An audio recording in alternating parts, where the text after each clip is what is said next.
All set? Yes. Please follow me.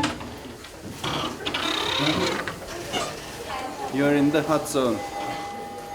So this patient, for instance, is receiving oxygen, low flow oxygen vehicle, and this patient on the other side is having high flow oxygen therapy. So this patient is not doing well. That's Dr. Yalım Dikmen, who heads the ICU in Istanbul University Cerrahpaşa School of Medicine, one of the country's busiest.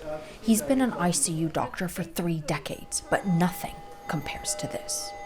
It is quite intense at the moment. No one really knows where this virus is going. I mean, that's got to be a little bit scary at times.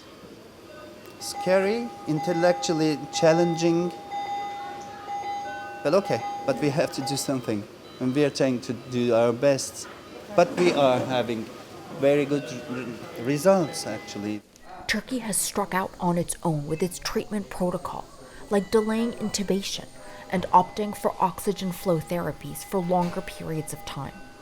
Administering favipiravir, the Japanese antiviral, and hydroxychloroquine, the controversial malarial drug, very early on, which many experts say can cause long-term damage that outweighs its unproven benefits.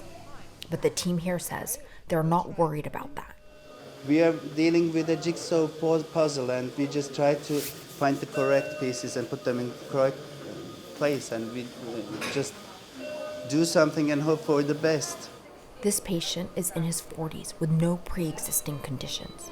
So the lungs sometimes get very sick and cannot get any oxygen to the blood, and then in order to keep the patient alive, you have to get blood out of the body and oxygenate out of the body.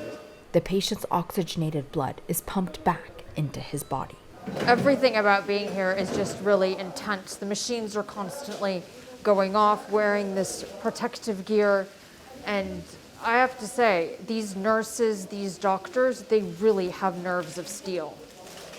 The staff is surprisingly upbeat.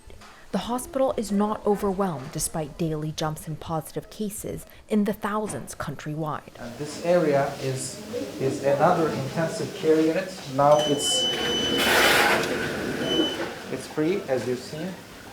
We have plenty of spaces. Unlike in some areas of the US or Europe, there is no shortage in PPE, bed space, or life-saving medical equipment.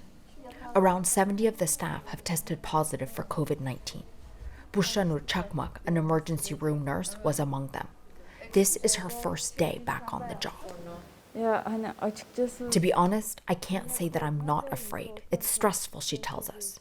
But I am more cautious now than I was before. No matter how hard the staff here work, no matter how ready they are for an influx they hope will never happen, they can't beat this pandemic on their own.